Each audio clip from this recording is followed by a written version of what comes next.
should be fun. I don't know. You'll maybe find reasons why it's not, but I can't imagine because we have a lot of great things happening. It's been a very strong week and a very strong weekend. Before we begin, let me say a few words about the historic events that took place over the last few days. On Saturday, my administration helped broker a full and immediate ceasefire, I think a permanent one, between India and Pakistan, ending a dangerous conflict of two nations with lots of nuclear weapons. And they were going at it hot and heavy, and it was seemingly not going to stop.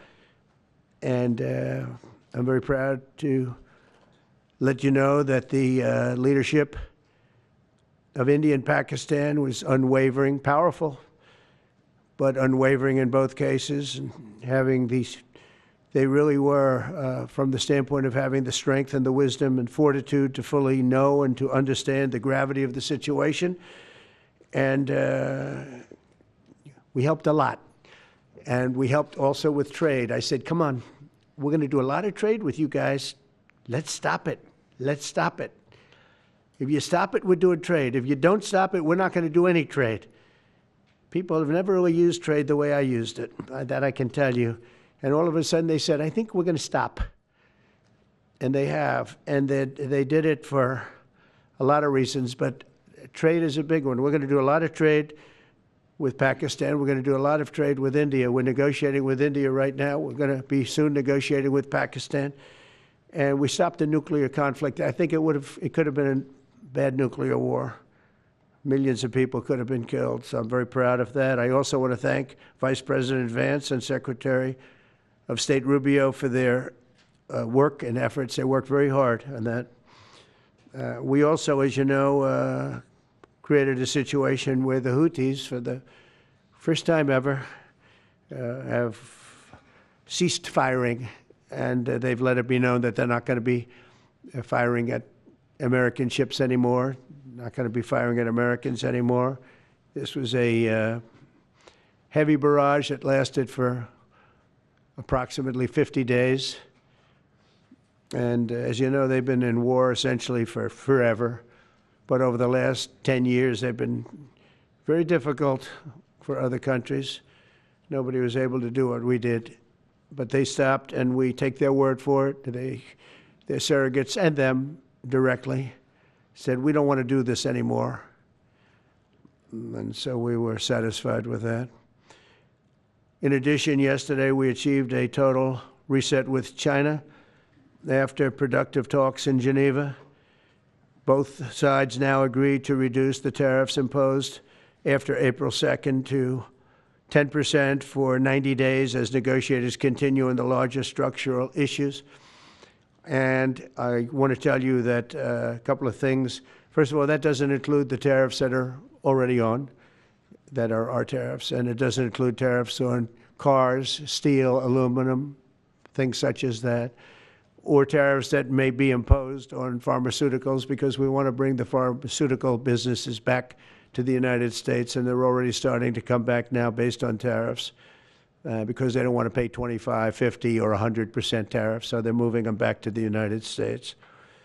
I spoke to Tim Cook this morning, and he's going to, I think, even up his numbers, $500 billion. He's going to be building a lot of plants in the United States for Apple, and we look forward to that. I really do look forward to that. But the talks in Geneva were very friendly. The relationship is very good. We're not looking to hurt China. China was being hurt very badly. They were closing up factories. They were having a lot of unrest. And they were very happy to be able to do something with us. And the relationship is very, very good. I'll speak to President Xi maybe at the end of the week. We have some other things we're doing. But one of the biggest things that we're doing, and I don't know if people realize this, but we made a great deal with China, a great trade deal. But it was a much bigger deal originally, and then they canceled it right in the last day. Some of you faces I remember were there when that happened. I remember you. And we had a deal where they opened up their country to trade with the United States.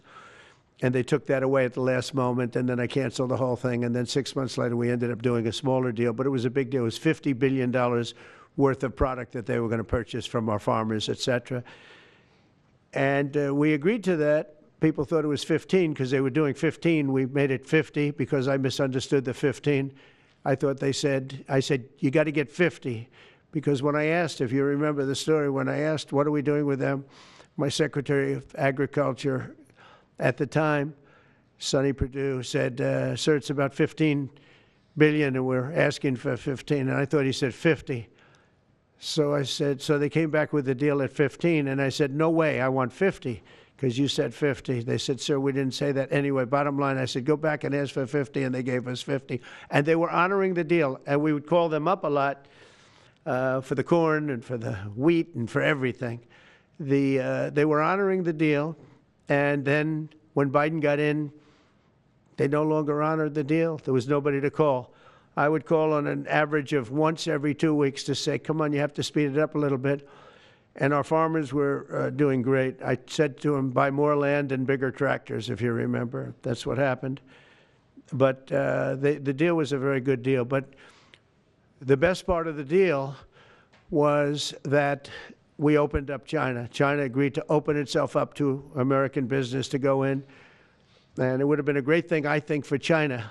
They would be able to see things that they haven't seen. They would be able to buy products that they had never been able to buy. Would have been great for American business. I think it would have brought unity between China, better unity between China and the United States. And the bottom line is that they canceled it the last day. We were all set to sign it, and then I went a little bit angry. I got a little angry. I said, they canceled the deal. The deal was done. It was all ready to be signed, and people went over. They came back to me, sir, they don't want to sign the opening up China. Well, the biggest thing that we're discussing is the opening up China, and they've agreed to do that, but it's going to take a while to paper it. You know, that's not the easiest thing to paper. But that's the single, I think, to me, some people would disagree. Some people would say we're getting a lot of money with tariffs or whatever. But, you know, especially when you add what we already have. Because remember, we're already getting the 50% on steel and different things. That's not included in these numbers. So you can add that. But the biggest thing to me is the opening up. I think it would be fantastic for our businesses if we could go in and compete with China. It would be a lot of jobs for China. It would be, I think, at a time when they can frankly use the jobs. And that's what we're talking about. So that's a very, very important element to add. So when Scott, I watched him speak the other day, and I think he didn't want to say it, but I said, it's okay to say it. Look, if we don't get it, we don't get it. But if we don't get it, it won't be a positive thing. But if we do get it, I think it's maybe the most important thing to happen. Because if you think about it, we opened up our country to China. They have very few restrictions. And they didn't open their country to us. Never made sense to me. It's not fair. And they've agreed to open China, fully open China. And I think it's going to be fantastic for China. I think it's going to be fantastic for us. And I think it's going to be great for unification and peace. China will also suspend and remove all of its non-monetary barriers. They've agreed to do that. Well, they're very numerous. But again, to me, the biggest thing that came out of that meeting is they've agreed. Now we have to get it papered, but they've agreed to open up China. It's going to be great for everybody. And third, I'm very happy to announce that Idan Alexander, an American citizen who until recently most thought was no longer living, thought was dead, is going to be released in about 2 hours, actually. And he's going to be released before the eyes of Steve Witkoff, who has done a fantastic job. I know a lot of people, they have a lot of talent. I know Steve had a lot of talent.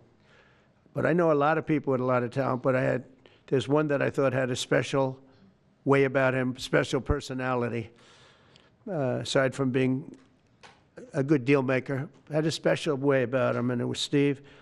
Knew very little about the subject matter, who does, but he learned it in about 2 hours.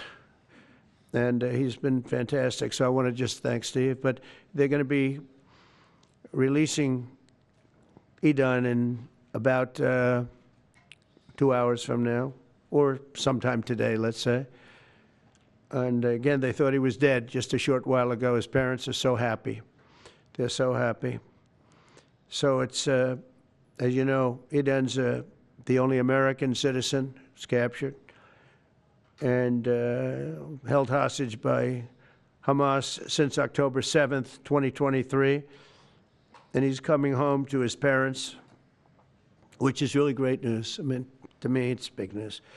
They thought he was dead. So that's that. So we'll be heading there, and we'll be seeing 3 primary countries. You know all about that: Saudi Arabia, UAE, Qatar. On Thursday's meeting with Russia and Ukraine is very important. I was very insistent that that meeting take place. I think good things can come out of that meeting. Stop the bloodshed of the horrible. It's a bloodbath. But that 5,000 more, it's really much more, I'm trying to be conservative, more than 5,000 soldiers. Russian, they're not American soldiers, they're from Russia, they're from Ukraine, but they're people. They're human souls, and they're being killed at levels that we haven't seen since the Second World War. And it's every week, a lot of drone fighting. It's a whole new form of warfare, and it's violent and vicious. And so that's it. I'd like to go back to China just for a second. They're very heavy on the fentanyl. We're charging them, as you know, 20% for the fact that they send fentanyl into our country. And they've agreed that they're going to stop that. And, you know, they'll be rewarded by not having to pay, you know, hundreds of billions of dollars in tariffs. So the fentanyl should stop. It comes from China. It's amazing. And comes through our southern border, comes through our northern border too, comes through Canada, and comes through our southern border, much more through the southern border. But so that's a very important subject to me, because everybody in this room has lost friends or people that have family members that have died of fentanyl. So there's a big incentive for China to stop, and I take them at their word. They're going to work on that, I think, very hard. And one thing, when they work on something, they get it done. So now I'm about to depart on a historic visit. Some of you are going with us to, as I said, Saudi Arabia, Qatar, and United Arab Emirates. Before I do, I'll sign one of the most consequential executive orders in our country's history. I don't think there's ever been anything signed like this, certainly not with respect to health care, nothing even close. I'm delighted to be joined on this occasion by Secretary of Health and Human Services Robert F. Kennedy, Jr., who is doing a really good job, I have to tell you that. CMS Administrator, a friend of mine, Dr. Mehmet Oz, who is an amazing guy. You know, I was telling Bobby before, Oz had a very successful show, but it hurt his reputation. Because when you're in show business, it hurts your reputation a little bit. It's good for you, but in terms of professionalism and being a doctor, it sort of hurts your reputation. This guy went to the best schools, was the best, I mean, top of the line. Then he did a television show, became a success, made a lot of money, all that stuff, but it sort of hurt him. And you know who I compare that to? I hate to say this, but a special woman, Jeanine Pirro. She was the toughest, smartest DA, maybe in our countries, in our cities and states history, New York. She was really tough, really sharp. Then she did a show, and people didn't think of her quite the same way. She became more of an entertainment person, like Oz. Oz is not an entertainer. He's not really an entertainer, if you know the real story. And she isn't either. She is unbelievable. She was one of the strongest district attorneys in the history of New York, highly respected, very tough, went after the drug dealers at a level that you don't see today anymore. And hopefully she's given up a tremendous, she's leaving the #1 show on cable television, one of the #1 shows on television, period, The Five, but they've got great people left behind, but she was a big part of it. And so I equated to that. Jeanine Pirro is unbelievable. FDA Commissioner Dr. Marty McCary, with a reputation that's second to none, and the job he's doing already has been fantastic. Thank you, Marty. And Director of National Institute of Health, Jay Bhattacharya, who has been, as you know, from Stanford, so highly regarded, and have all been working with us very hard on this. And the question they would ask, being a little bit new to the government aspect of it, is why doesn't somebody fight the drug price situation, meaning equalization? There's a term, it's called equalization. Nobody wants to mention that term. And I'm not knocking the drug companies. I'm really more knocking the countries than the drug companies, because they're forced to do things. But the drug lobby is the strongest lobby in this country, they say, the drug lobby. It's between that and lawyers. And they have a lot of power.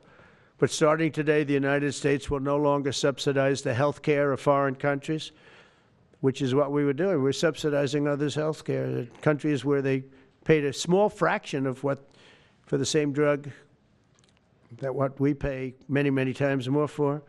And we'll no longer tolerate profiteering and price gouging from Big Pharma. But again, it was really the countries that forced Big Pharma to do things that, frankly, I'm not sure they really felt comfortable doing. But they've gotten away with it, these countries. European Union has been brutal.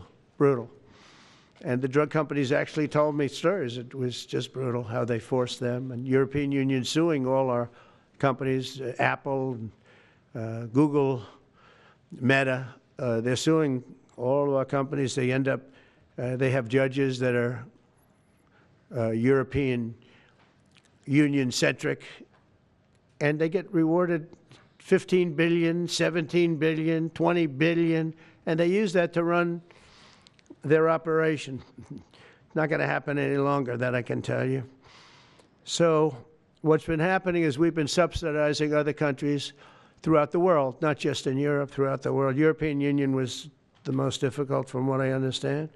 I mean, I'll tell you a story. A friend of mine who's a businessman, very, very, very top guy. Most of you would have heard of him. A highly neurotic, brilliant businessman, seriously overweight, and he takes the fat shot drug. And he called me up, and he said, President, he calls me, he used to call me Donald, now he calls me President, so that's nice respect. But he's a rough guy, smart guy, very successful, very rich. I wouldn't even know how we would know this, but because he's got comments. President, could I ask you a question? What? I'm in London, and I just paid for this damn fat drug I take. I said, it's not working. He said, I just paid $88. And in New York, I pay $1,300. What the hell is going on? He said, so I checked. And it's the same box, made in the same plant, by the same company. It's the identical pill that I buy in New York. And here I'm paying $88 in London. In New York, I'm paying $1,300. Now, this is a great businessman, but he's not familiar with this crazy situation that we have. But he was stunned. But it was just one of those stories. And I brought it up with the drug companies, represented by somebody who's very, very smart, good person, too. And we argued about it for about half hour. And then finally he just said, because they can't justify it, he just said, look, you got me. You got me. I can no longer they've been justifying this crap for years. They said, oh, it's research and development. Well, I said, well, research and development, other countries should pay research and development too. It's for their benefit. It was just one of those things. And the other countries would set a price, and they'd meet the price, and they'd say, if you don't meet the price, you can't sell it in our country. I said, well, then you walk away, and they'll call you back, and they'll sell it in the country. But now they'll have to do that. So for the first time in many years, we'll slash the cost of prescription drugs, and we will bring fairness to America. Drug prices will come down by much more, really, if you think 59. If you think of a drug that is sometimes 10 times more expensive, it's much more than the 59%. It depends on the way you want to analyze it, but in one way you could analyze it that way. But between 59 and 80, and I guess even 90%.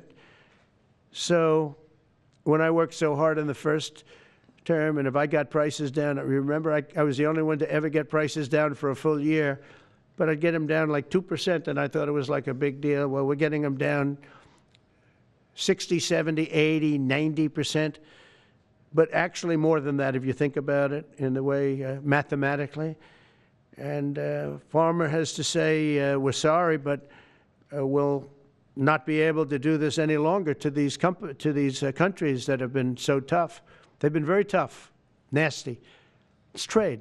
It's trade. And pharma is also very powerful. And the Democrats have protected pharma. The Democrats, this is the Democrats have protected pharma. These are the Democrats. And by the way, I just called the Speaker of the House, and I just called the leader, our leader in the Senate, John Thune, Mike Johnson. Spoke to both of them. I said, when you score, you're going to have to score two things. You're going to have to, number one, score that hundreds of billions of dollars of tariff money is coming in. But even bigger than that, you're going to have to score that your cost for Medicaid and Medicare and just basically pharmaceuticals and drugs is going down at a level that nobody has ever seen before. It'll pay for the Golden Dome. I see the Golden Dome is there, see? That'll easily pay for the Golden Dome. And we'll have a lot of money left over. We need the Golden Dome, by the way, in this world. Although this world's a lot safer today than it was a week ago, and a lot safer than it was 6 months ago. We had people that had no clue what they were doing. So today Americans spend 70% more for prescription drugs than we spent in the year 2000. Think of that. Our country has the highest drug prices anywhere in the world by sometimes a factor of 5, 6, 7, 8 times. It's not like they're slightly higher. They're 6, 7, 8 times. There are even cases of 10 times higher. So that you go 10 times more expensive for the same drug, that's big numbers. Even though the United States is home to only 4% of the world's population, pharmaceutical companies make more than 2/3 of their profits in America. So think of that. With 4% of the population, the pharmaceutical companies make most of their money, most of their profits from America. That's not a good thing. Now, I think, by the way, I have great respect for these companies and for the people that run them. I really do. And I think they did one of the greatest jobs in history for their company, convincing people for many years that this was a fair system. And nobody really understood why, but I figured it out. For years, pharmaceutical and drug companies have said that research and development costs were what they are, and for no reason whatsoever. They had to be borne by America alone. Not anymore, they don't. This means American patients were effectively subsidizing socialist healthcare systems in Germany, in all parts of the European Union. They were the toughest of all. They were nasty. And I see that. I see that with trade, too. European Union is in many ways nastier than China, okay? And we've just started with them. Oh, they'll come down a lot. You watch. We have all the cards. They treated us very unfairly. They sell us 13 million cars. We sell them none. They sell us their agricultural products. We sell them virtually none. They don't take our products. That gives us all the cards, and very unfair. So they're going to have to pay more for health care, and we're going to have to pay less. That's all it is. And believe it or not, because it's really the world we're talking about, not just the European Union, but because it's the world, the numbers are for the healthcare company not as bad as you would think. They'll make the same. I think the healthcare companies should make pretty much the same money. I really don't believe they should be affected very much, because it's just a redistribution of wealth. It's a redistribution where it could be the same top line, but it's going to be distributed differently. Europe's going to have to pay a little bit more. The rest of the world's going to have to pay a little bit more, and America's going to pay a lot less. Again, because it's a much smaller population than when you think of the whole world. So basically what we're doing is equalizing. There's a new word that I came up with, which I think is probably the best word. We're going to equalize, where we're all going to pay the same. We're going to pay what Europe's going to pay. We're going to all pay. Now, there may be some countries in dire need, and I would be willing to sacrifice that.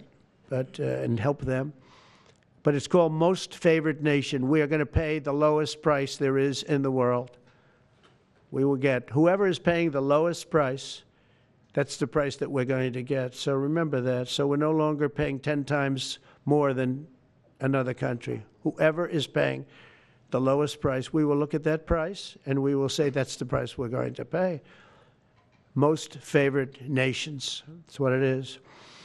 One breast cancer drug costs Americans over $16,000 per bottle, but the same drug from the same factory, manufactured by the same company, is 1/6 that price in Australia and 1/10 that price in Sweden. 1/10 for the identical product. A common asthma drug costs almost $500 here in America, but costs less than $40 in the United Kingdom. So $40 in the United Kingdom, which is where this gentleman told me he paid a small amount for his shot. But think of that. So $40 versus $500 here. That's not even bad. There are much worse examples. And the weight loss drug, Ozempic, costs 10 times more in the United States than in the rest of the developed world. 10 times more. Why? Why? What did we do? Suckers. But we never had a president that had the courage to do this. And nobody knew the system like I do. I mean, I've gotten to know this system so well. And I don't think it's fair that it benefits Obamacare. Obamacare is a failure. It's not a good health care. It works. I made it work. I had an obligation to make it work, or an obligation to let it die. I chose that we had to make it work. I had to make it as good as possible. And I had a choice. I could have let it fail or make it as good as possible. As good as possible means it was still not very good, but it survived. And we did the right thing. But this makes everything work. And I don't want to have a bad form of health care work because of the fact I was able to cut drug prices by 80 or 90%. So we're going to maybe come up with something. I think this gives the Republicans a chance to actually do a health care that's much better than Obamacare and for less money, which if you guys would work on that along with Congress. But I do want to say that Democrats could have done this a long time ago. They have fought like hell for the drug companies, and they knew they were doing the wrong thing. And it's going to be very hard. I was just telling the leader and the speaker that it's going to be very hard for the Democrats to vote against the one big, beautiful deal. The greatest tax cuts in history, greatest everything, but now you have the big drug prices because that's going to be included.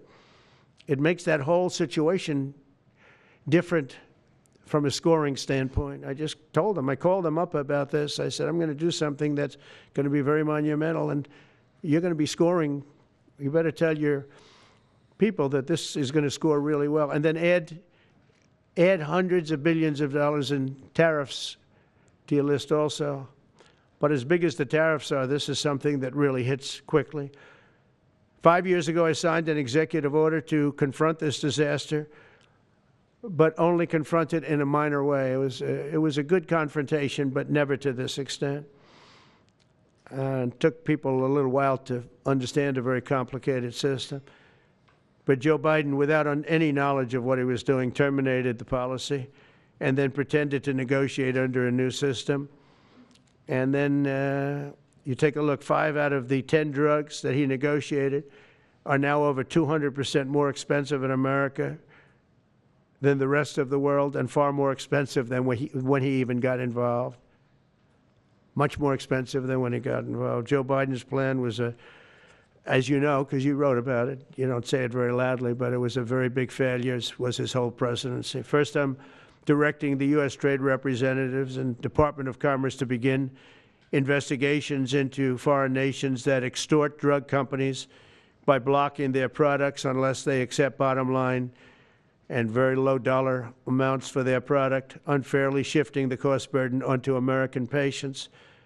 And we'll be taking a look at that very strongly. The biggest thing we're going to do is we're going to tell those countries, like those represented by the European Union, that, that game is up, sorry. And if they want to get cute, then they don't have to sell cars into the United States anymore. It's a very big subject. And they won't get cute, because I'll defend the drug companies from that standpoint. They were given a price by the European unions and other countries. This is what you do. This is what we're going to pay. We're not going to pay any more. Let America pay the difference, because there was a big shortfall. Let America pay it. And that's what we did, but we're not doing it anymore. Next, my administration will secure what we're calling most favored nations drug pricing. The principle is simple. Whatever the lowest price paid for a drug in other developed countries, that is the price that Americans will pay. And we're using the term other developed countries because there are some countries that need some additional help, and that's fine. I think that's very good. Some prescription drug and pharmaceutical prices will be reduced almost immediately by 50 to 80 to 90%. Big Pharma will either abide by this principle voluntarily or will use the power of the federal government to ensure that we are paying the same price as other countries. To accelerate these price restrictions and reductions, my administration will also cut out the middlemen. We're going to totally cut out the famous middlemen. Nobody knows who they are, middlemen. I've been hearing the term for 25 years, middlemen. I don't know who they are, but they're rich. That I can tell you. We're going to cut out the middlemen and facilitate the direct sale of drugs at the most favored nation price directly to the American citizen. So we're cutting out, Bobby, the middlemen. It's so important, right? They got to do that. They're worse than the drug companies. They don't even make a product, and they make a fortune. It's very smart business people, that I can tell you. If companies make no significant progress toward most favored nation pricing, which we will insist that they do, so I think I'm wasting time talking about it. We're going to insist upon it. And we'll insist, and we're going to help the drug companies with the other nations, because those other nations do a lot of trading with us. They need our trade, just like China needed us very badly. They need us just as badly. We will do whatever we have to with trade, just like we did some great things with trade with India and Pakistan. It really helped the situation, very heated situation. Could have lost millions of people, more than millions. I mean, many millions of people. And they want to do business with America, but we never used our powers that way. We never knew how. We never had people that knew how to do that. We'll also open up America's market to safe and legal imports of affordable drugs from other countries, putting dramatic downward pressure on prices. And if necessary, we'll investigate the drug companies, and we'll, in particular, investigate the countries that are doing this, and we will add it onto the price that we charge them for doing business in America. In other words, we'll add it onto tariffs if they don't do what is right, which is everybody should equalize. Everybody should pay the same price. And special interests may not like this very much, but the American people will. I am doing this for the American people.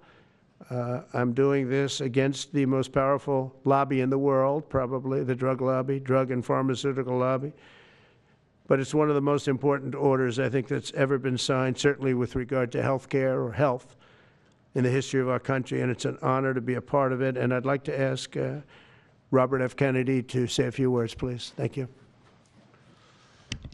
Thank you, Mr. President. This is an extraordinary day. This is an issue that, I grew up in the Democratic Party, and every major Democratic leader for 20 years has been making this promise to the American people. This was the fulcrum of Bernie Sanders' runs for presidency, that he was going to eliminate this discrepancy between Europe and the United States. But as it turns out, none of them were doing it. It's one of these promises that politicians make to their constituents, knowing that they'll never have to do it. And the reason they'll never have to do it is because they know that Congress is controlled in so many ways by the pharmaceutical industry. There's at least one pharmaceutical lobbyist for every congressman, every senator on Capitol Hill, and every member of the Supreme Court. By some estimates, 3. Pharmaceutical companies, the industry itself, spends 3 times what the next largest lobbyist spends on lobbying. So this was an issue that people talked about, but nobody wanted to do anything because it was radioactive. They knew you couldn't get it by Congress. We now have a president who is a man of his word, who has the courage. President Trump was taking money from the pharmaceutical industry too. I think they gave you $100 million. Yeah. But he can't be bought, unlike most of the politicians in this country. And he is standing here for the American people. I don't know what, there's writers like Lord Elizabeth Warren or Robert Reich who are saying that President Trump is on this side of the oligarchs. There has never been a president more willing to stand up to the oligarchs than President Donald Trump. And I'm very, very proud of you, Mr. President, for your courage, I'll say, because I don't want to be crude, your intestinal fortitude, your stiff spine, and your willingness to stand up for the American people. We have 4.2% of the world's population. Our country represents 75% of the revenues for pharmaceutical companies. We spend in our country $1,126 per capita on drugs. In Britain, they spend about $240. They spend 1/5 of what we do. And this is true across Europe. And the drug companies, Europeans, if you ask them, it made no sense what they were saying. America has to pay for this innovation or it's not going to happen. What President Trump is saying to our European partners is you've got to raise the amount that you're paying for those drugs and pay for your share of the innovation. That the United States is no longer subsidizing that.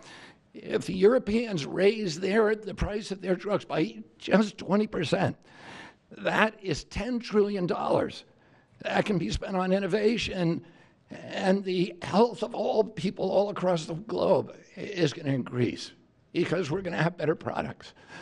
So I'm just so grateful to be here today. I never thought that this would happen in my lifetime. I have a couple of kids who are Democrats, are big Bernie Sanders fans, and when I told them that this was going to happen, they had tears in their eyes because they thought this is never going to happen in our lifetime, and we finally have a president who's willing to stand up for the American people. Thank you, and Dr. Oz. Thank you, Secretary Kennedy. This is the most powerful executive order on pharmacy pricing and health care ever in the history of our nation.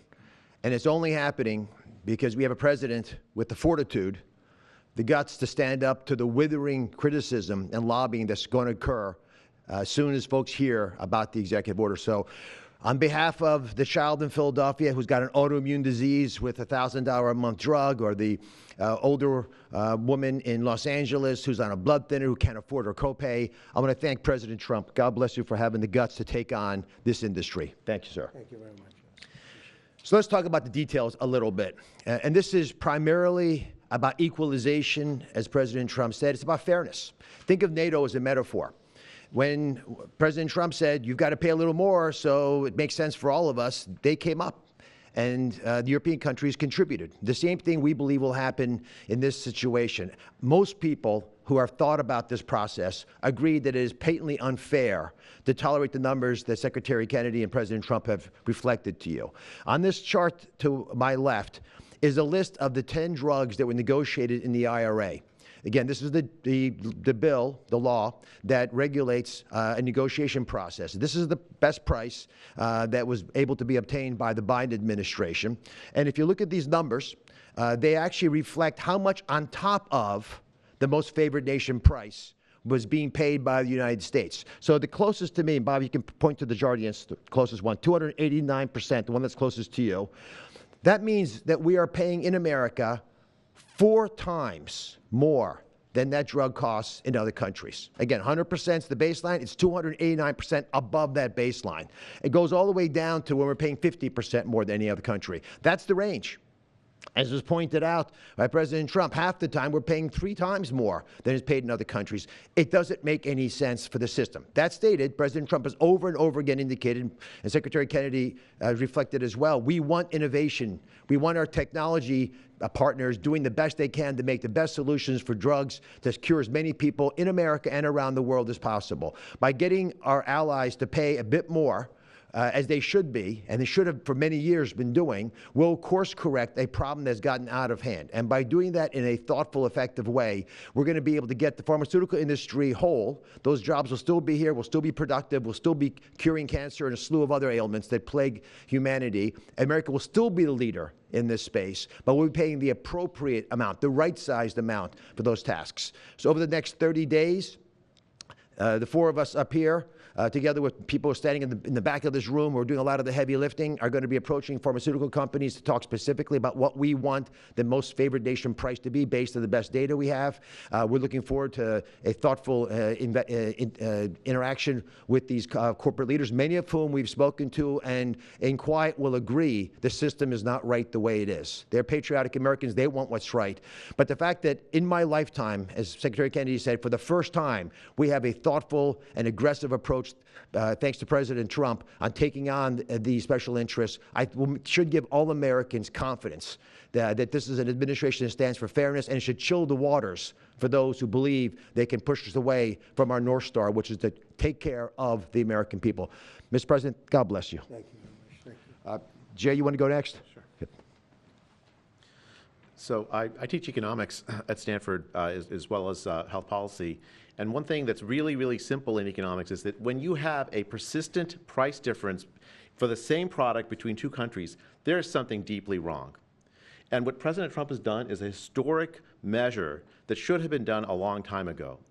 What we're going to do is make sure that those prices become much closer to equal, like a competitive market you'd expect. Right now what's happening is the American people are subsidizing in large fraction the research and development efforts for drug companies around the world by the higher prices that we pay. With this new order, Europe will share the burden of that. And in fact, if you may think of it as like as somehow it's like it's going after drug companies, actually it's helping drug companies. Because what we're also going to do with this order, what President Trump has done with this order, is he's said to European governments, look, if you are taking advantage of the drug companies by forcing them to charge very, very low prices, we're going to defend American drug companies in Europe. At the same time, we're standing up for the American consumer who's been paying far too high prices for far too long. I can go back decades to point to congressional reports after government report after government report of tremendously high drug prices, much higher than the rest of the world, and nothing has been done about it until this moment. And I'm really, really proud, President Trump, that you've done this. I'm really proud to be included in this and looking forward to the work ahead. Thank you, Jay. Great. All right. Thank you, Mr. President. On behalf of the many doctors I've talked to about this very issue, thank you for taking the bull by the horns. Presidents on both sides of the aisle have talked about this and floated it and said they've wanted to do it, so you've had the courage to do it. Thank you. I've been a surgical oncologist at Johns Hopkins for 22 years, and I have seen patients suffer. We didn't take an oath to heal patients and then watch their life get ruined financially with their home, mortgage, retirement, going down the drain with GoFundMe campaigns, raising money from church communities and synagogues and friends they haven't seen in 20 years to try to raise money for what? For a system where Americans have been getting ripped off by 10, 12, 15 times higher prices than we see in other countries. The fundamental problem in healthcare is that we've had non-competitive markets. And we can do little things around the edges, or we can transform those markets to competitive markets, and that's what this executive order does today. Imagine buying a Ford for $175,000, a regular car, and then hearing that people in London are buying it for $10,000 every day, all day long. That is the craziness of this system. We're going to do everything we can at the FDA to support this executive order. It's transformative. Thank you, Mr. President. Thank you. Thank you very much. So thank you very much, everybody. I think it's a very important day. In many ways, you have, we'll start with the Houthis. We go to Pakistan and India. We go to what we did with China, the trade deal, and with UK. And by the way, many other deals are coming in very much. At a certain point, we'll just set the price because we know where we are. But we'll just set the price. But world trade is going to be terrific, and our country is going to be making a lot of money. Taxes are going to go down. Taxes are going to go down very, very substantially. But you look at all of the things that we've done, and now today I'm heading over. We'll see what we're going to do with respect to Iran. I think you have very good things happening there, too, by the way. I think can't have a nuclear weapon, but I think that they are talking intelligently. We're in the midst of talking to them, and they're right now acting very intelligent. We want Iran to be wealthy and wonderful and happy and great, but they can't have a nuclear weapon. It's very simple. So I think they understand that I mean business, and I think they're being very reasonable thus far. And don't underestimate Thursday in Turkey. President Erdogan is going to be a great host, and we are doing some work with him having to do with Syria, too, by the way. We're going to have to make a decision on the sanctions, which we may very well relieve. We may take them off of Syria because we want to give them a fresh start. But President Erdogan's asked me about that. Many people have asked me about that because the way we have them sanctioned, it doesn't really give them much of a start. So we want to see if we can help them out. So we'll make that determination. But I think you're going to have maybe a good meeting. You have the potential for a good meeting, that a meeting wasn't going to take place. I insisted that that meeting take place. And it is taking place. And I think you may have a good result out of the Thursday meeting in Turkey between Russia and Ukraine. And I believe the two leaders were going to be there. I was thinking about flying over. I don't know where I'm going to be on Thursday. I've got so many meetings. But I was thinking about actually flying over there. There's a possibility of it, I guess, if I think things can happen. But we got to get it done. We got to save 5,000 lives a week. 5,000 lives is really more than that. It's worse than that. And when you see and you don't want to see it, but when you see the satellite photographs of the battlefield with arms and legs and heads all over the place, separated by 30 yards from bodies, doesn't make sense. Doesn't make sense. So we're working very hard to see if we can end that bloodbath. Okay, there shouldn't be too many questions. It's been covered pretty well. Mr. President, thank you for taking questions. Two quick ones for you, starting on trade. If a longer-term deal is not reached with China at the end of these 90 days, can the American people expect those tariffs to go back up to 145%? No, but they would go up substantially higher. Okay. And then You know, at 145, you're really decoupling because nobody's going to buy. But they can go, they got very high because of additional tariffs I applied during the course because of fentanyl and other things. But no, but they'd go substantially higher. And then on Qatar, Mr. President, I think you will have a deal, however. Okay, you're confident that there will be a deal. On Qatar, has Qatar asked for anything in exchange for that $400 million luxury jumbo jet? And how can the American people be so sure that they will not in the future? Well, I think what happens with the plane is that, we're very disappointed that it's taking Boeing so long to build a new Air Force One. We have an Air Force One that's 40 years old. And if you take a look at that compared to the new plane of the equivalent, stature at the time, it's not even the same ballgame. You look at some of the Arab countries and the planes they have parked alongside of the United States of America plane, it's like from a different planet. And it's close to 40 years old, might be more than 40 years old now. And we, when I first came in, I signed an order to get it built. I took it over from the Obama administration. They had originally agreed. I got the price down much lower. And then when the election didn't exactly work out the way that it should have, a lot of work was not done on the plane because a lot of people didn't know. They made change orders that were so stupid, so ridiculous. And it ended up being a total mess, a real mess. And when I came back, I said, by the way, what's going on with the Boeings that are coming in? Well, sir, they're way behind. And they are. They're way behind. They were way behind. Another mess that I inherited from Biden. And it's going to be a while before we get them. And I think Qatar, who has really, we've helped them a lot over the years in terms of security and safety. I think they, and very, very nicely, and I have a lot of respect for the leadership and for the leader, Qatar. And I think they knew about it because they buy Boeings. They buy a lot of Boeings. And they knew about it. And they said, we would like to do something. And if we can get a 747 as a contribution to our Defense Department, to use during a couple of years while they're building the other ones. I think that was a very nice gesture. Now, I could be a stupid person and say, oh, no, we don't want a free plane. We give free things out. We'll take one, too. And it helps us out because, again, we're talking about we have 40-year-old aircraft. The money we spend, the maintenance we spend on those planes to keep them tippy-top is astronomical. You wouldn't even believe it. So I think it's a great gesture from Qatar. I appreciate it very much. I would never be one to turn down that kind of an offer. I mean, I could be a stupid person and say, no, we don't want a free, very expensive airplane. But I thought it was a great gesture. And I think it was a gesture because of the fact that we have helped and continue to, we will continue to, all of those countries, Saudi Arabia, UAE, Qatar, and others. We keep them safe. If it wasn't for us, they probably wouldn't exist right now. And I think this was just a gesture of good faith.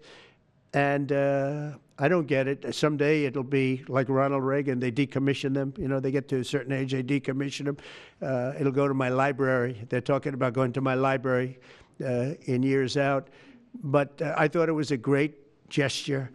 And it's something that was done by Ronald Reagan. They actually decommissioned the plane, and he put it in his library. And it actually has made the library, I think, a Boeing 707. It's actually made the library more successful. So it was good. Do you plan to use the plane after you leave office? No, I don't. No, it would go directly to the library after I leave office. I wouldn't be using it. No. Mr. President, on the hostage, you said that the release of the American hostage, Adam Alexander, is a step in good faith to end this war. Do you expect any progress, perhaps announcement on ceasefire during your trip to the Middle East? We hope that we're going to have other hostages released too, as you know. So when I met with the hostages 3 weeks ago that were there for quite a while, you remember the 10 people that came in, mostly young people, 1 or 2 were a little bit older. They were explaining the trials and tribulations. I mean, they went through hell. And I said, how many are there? They said 59. I said, that's a lot. I didn't realize, because we got a lot out. You know, we got a lot of hostages out, I think you will acknowledge. They said 59, but then they said, they followed that up by saying 59, of which 24 are living, the rest are dead. But the people whose son, mostly son, I think 1 daughter in this case, but mostly sons are there, or husbands are there, those people want the dead bodies as much as they want the live body. I have a mother that calls me, but came up to me when I first met her, and she said, sir, please get my son out. He's dead, but they have his body. And I asked her about that, and it's as though he were alive. The level of wanting that body back is the same. It couldn't be any more, as though he were alive. So, you know, getting the bodies back is very important. That could be a thing having to do with the religion. It could be same. I was amazed at the level of importance. It's the same as if the son or husband or whatever was alive. So they said 59. In fact, they came in with a number 59 written out on like a sign on their chest. But they came to thank me for getting them out. And I said, what does the 59 mean? They said, well, that means there are 59 people. But then they said, but 24 are living. Now it's 21. The number's 21. So now it's actually, we'll get Eitan today. We think we're getting him today. So it's 20. So they have 20 live hostages there. The rest are dead bodies.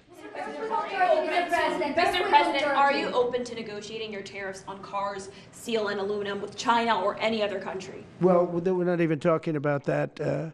We're bringing the car business back into this country. We have commitments, and not only commitments, they've already started construction on many plants. They've left Mexico in a few cases. In a few cases, they've left Canada. They're not going to build in Canada. They're going to build here because we have the market. And the tariffs, have been amazing. The election and the tariffs. November 5th was a big day, and on top of that, of course, you wouldn't have the tariffs without the election, I guess, if you look at it. But we have at least 11 committed massive car factories that are going to be built, that are in the process of being built. And some are going through, some have actually started. We also have renovations of existing factories where they weren't utilizing the full factory from years gone by, and now they're under full renovation. They'll be opening up full factories in a very short period of time. Our car industry is, I think we're going to have the #1 industry. You know, if you look at Japan and these others, they do tremendously with cars, and they can do that too. But you know, if they want to sell cars in the United States, they're going to have to build factories in the United States, because I'm interested in cars for the United States. Now, one other thing is, in our tax bill, we're giving not only no tax on tips, no tax on Social Security, no tax on overtime, but also we're going to get a deduction for people that borrow money to buy a car if it's made in America. If it's not, we have no interest. The meeting with between President Putin as well as President Zelensky. If President Putin doesn't show up to these talks in person in Turkey, will you join Europe in putting higher sanctions on Russia? If I felt it would be important toward getting the deal done, I'm the one that insisted on the meeting. They couldn't get a meeting because one said ceasefire, one said no ceasefire. It was going back and forth. I said, look, at this point, we got to stop it. Just go to the meeting. The meeting's been set. Go to the meeting on Thursday. And if I thought it would be helpful, I don't know where I'm going to be at that particular point. I'll be someplace in the Middle East, but I would fly there if I thought it would be helpful. Yeah, please. Refugees. I want to ask you about South African refugees. Dozens of Afrikaners who claim discrimination in their home country are heading to the United States, right, where your administration is going to welcome them as refugees. Now, this comes as you've halted virtually all refugee admissions for people fleeing famine and war from countries like Sudan and the Democratic Republic of Congo. Why are you creating an expedited path into the country for Afrikaners but not others? Because they're being killed, and we don't want to see people be killed. Now, South Africa leadership is coming to see me, I understand, sometime next week. And, you know, we're supposed to have I guess a G20 meeting there or something, but we're having a G20 meeting. I don't know how we can go unless that situation's taken care of, but it's a genocide that's taking place that you people don't want to write about, but it's a terrible thing that's taking place, and farmers are being killed. They happen to be white, but whether they're white or black makes no difference to me, but white farmers are being brutally killed, and their land is being confiscated in South Africa, and the newspapers and the media, television media doesn't even talk about it. If it were the other way around, they'd talk about it. That would be the only story they'd talk about. And I don't care who they are. I don't care about their race, their color. I don't care about their height, their weight. I don't care about anything. I just know that what's happening is terrible. I have people that live in South Africa. They say it's a terrible situation taking place. So we've essentially extended citizenship to those people to escape from that violence and come here. Yeah. Mr. President, thank you. Are you letting China off the hook for these 90 days, and do you really believe that they will follow through with non-tariff barriers and remove those? Non-monetary tariffs, yeah. Yeah, I think they're going to follow through. I think they want it very badly. I think they want the deal very badly. Again, this doesn't include the steel tariffs that I put on a long time ago that Biden tried to get off, but he couldn't get them off because it was too much money. You know, I took in hundreds of billions of dollars from China, what a lot of people don't know, but we put on the tariffs originally. And if I didn't do that, we wouldn't have a steel industry today. Now we have a thriving steel industry. It'll be thriving much more with what we're doing because this is the next level. But it doesn't include that, doesn't include cars, doesn't include pharmaceuticals when we do that. And the reason we're doing that will be to get them to come back in the country. You know, there are, again, I always say it because a lot of people forget, but if a company like Eli Lilly, which is making a massive investment in the United States right now. They're building many, many plants. They've already started like 7 of them, many plants, but they are not going to be tariffed. There's no tariff cost. So they're all doing that. They're all coming back to the United States. I mean, I'll tell you what, I hope I get the benefit of watching this because, as president, because, you know, it takes a little while to do this stuff. and we're doing it early in the administration. If you think of it, we have, I believe, if you look at the real total, it's over $10 trillion committed for plants and factories. Other administrations haven't had $1 trillion over a 4-year period, even over an 8-year period. We have over $10 trillion committed in one form or the other over 2 months. Give me a break. I'm here to hear 3, but let's give me a break on the first month. We want to get acclimated. But, but if you think about it, it's really 2 months. And so in 2 months, we have an investment already of over $10 trillion. And other presidents haven't had that done over a year, over 4 years in some cases. It's unprecedented. There's never been anything like it. It's a very exciting time in America. Thank you very much, everybody. Thank you. Who's in charge of the budget bill while you're gone, sir? I'll sign that. Mr. President, are you ready to impose sanctions on Russia if Putin doesn't agree with the 30-day ceasefire? I have a feeling they're going to agree. I do. I have a feeling. And we've been to other countries, Let's see what happens. no European countries involved, Mr. President, in the negotiations. The budget bill negotiations are taking place. Who in your administration is in charge of that while you're gone? Is it Everybody. JD Vance, Bobby, from the standpoint of medical, this group behind me, I mean, I think it's the best group ever assembled in terms of medical. I think you're going to see a tremendous cut. I don't think. I mean, I know you're going to see it in Medicaid and Medicare. That cut will be massive because drugs are 50-60% of the cost. So Medicaid costs are going down and Medicare costs are going down because of what we're doing today. And there's no, it's not like, oh, gee, well, maybe it won't happen. It's going to happen because the other countries have no choice. Now, the drug companies are going to have to say, listen, if you don't pay more, we're not going to give you the drug, and they're willing to do that. So that's it. They have to, we have to equalize. Mr. President, what is Mr. price controls? Say it? How do you respond to the fact that this? It's not price control, no. What was, price control is before. If you want to talk about, price control is what they were doing.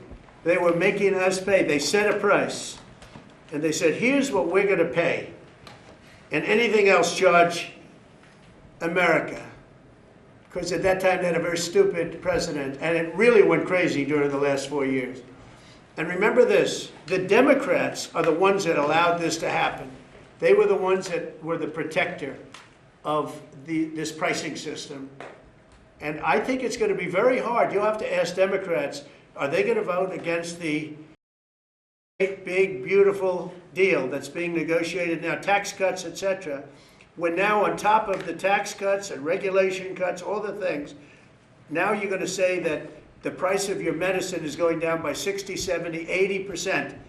You're going to vote against it? I think a lot of Democrats are going to be forced to do something that their leaders are going to beg them not to do, and that's vote for the bill. I don't see how they can vote against it. How can they vote against it when drug prices, drugs and pharmaceuticals are going to be down 70, 80%? It's going to be very interesting. Mr. President, what do you say to people who view that luxury jet as a personal gift to you? Why not leave it behind? You're ABC fake news, right? Why not? Only ABC. Well, a few of you would. Let me tell you, you should be embarrassed asking that question.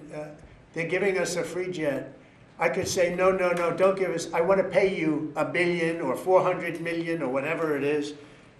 Or I could say, thank you very much. You know, there was an old golfer named Sam Snead. Did you ever hear of him? He won 82 tournaments. He was a great golfer. And he had a motto, when they give you a putt, you say, thank you very much. You pick up your ball and you walk to the next hole. A lot of people are stupid. They say, no, I insist on putting it. And then they putt it and they miss it. And their partner gets angry at them. You know what?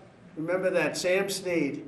When they give you a putt, you pick it up and you walk to the next hole and you say, thank you very much. Respectfully, sir, as a businessman, some people may look at this and say, have you ever been given a gift worth millions of dollars and then not received anything? It's not a gift to me, it's a gift to the Department of Defense. And you should know better, because you've been embarrassed enough, and so has your network. Your network is a disaster. ABC is a disaster. Here is the bill. Bobby, come on over here. Now you're talking about trillions and trillions of dollars. Thank you very much, everybody. Mr. President, a quick question about Turkey. Thank you very much. Thanks for watching. Here's another story you may like, and subscribe to the WSBT 22 YouTube channel.